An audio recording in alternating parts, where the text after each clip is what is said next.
Listen, we'd have to do research on you, and I was watching you on Dr. Phil, and you were discussing your addiction. Pornography. Yeah, and I was saying to myself, how do you get off that? How do you stop doing that? You know, because Mike, I had because I would watch it openly. I would never hide it. I would watch it, and my wife would come in. What the fuck are you watching? Just watch it, you know.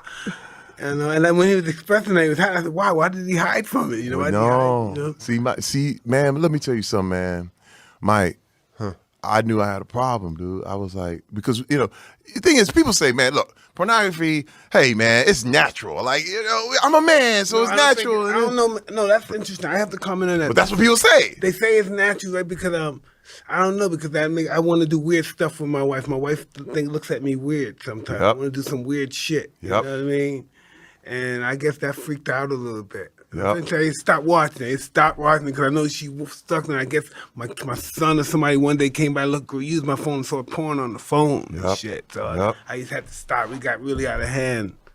Dude, first of all, and I got tired of my dick was always scabbed up from jerking off. I always ripping the skin off my dick. My skin is all peeled off, man. I fucking can't fuck, can't do nothing. It's all sore. Hey, man. Fuck. First of all, listen. There'll never be enough porn to satisfy you. Yeah. There'll never be enough. It's not healthy. Yeah. It's not. But, hey, man, look, there's never enough. Yeah. I remember, like, man, you could spend 3 hours looking for the perfect image. It's real dark. You really see somebody smacking somebody and choking somebody. I thought that. Then you feel like, whoa, did I watch that?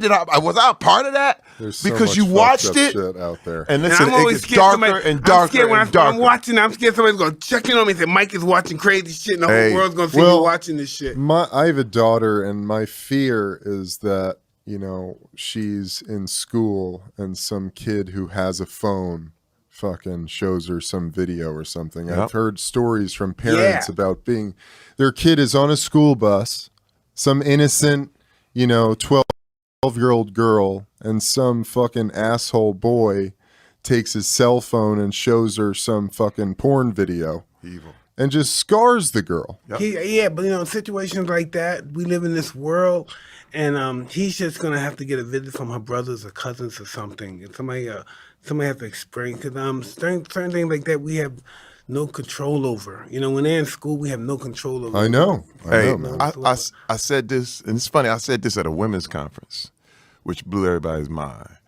But I remember in the NFL going to, one of the things, you stop in, you go to Atlanta, and they go to Magic City, they go to the strip club, and I went with the guys. Right. Magic City is just, man. It's a den of iniquity. When I used to go out. You smell it first. Oh, man. I'm being real. When I'm in Magic City, you know what I think of Magic? I'm thinking the fucking guys had on the slave ships coming back. God damn, you smell it you first. See all those fucking bodies it's shit dark. rolling over everywhere, big asses and legs. Oh, it is dark. Boobs. Wait, man, you know something wrong. Like, you just go in there like, oh, man, I descended into hell. I descended into hell, first of all. That's just how I was living back then. I hear you. Listen, hey, man, I was there. I seen it. Yeah, I really want to hear because I played in the NFL. Yes. I played 6 years. Okay.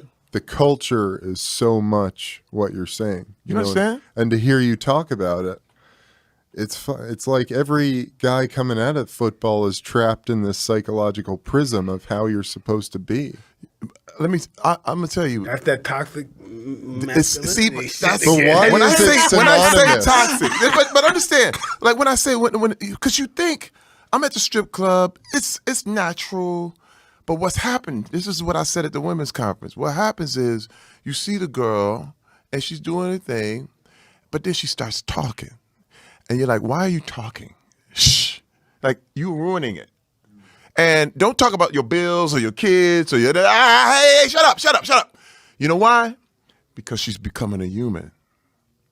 The realization is that you are in love with an image. You are in love with something that's not real. But once they start talking, and it's like, why is this irritating? See, the problem is, and this is the thing, men got mad at me. Men got mad at me because I pulled it out there. But the thing is, I said, when men are like that, even with porn, or with strip club, or anything like that, women aren't all the way human. This is what I mean. They're only like 3/5 human. Yeah. Because as long as you just stay smiling, because it's the fakest smile you've ever seen, but you don't care. Just fake smile, fake it, and do what you do.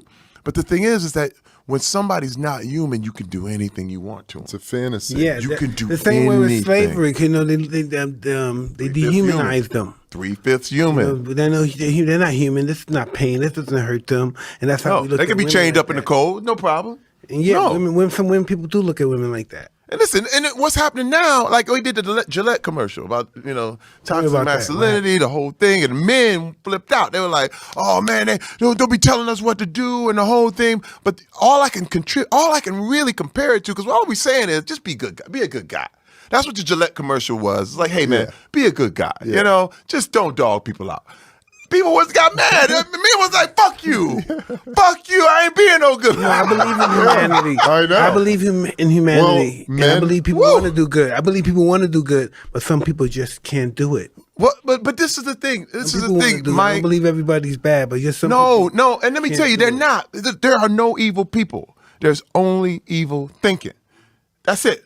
If you think evil, you are evil. But once you start thinking good, all of a sudden,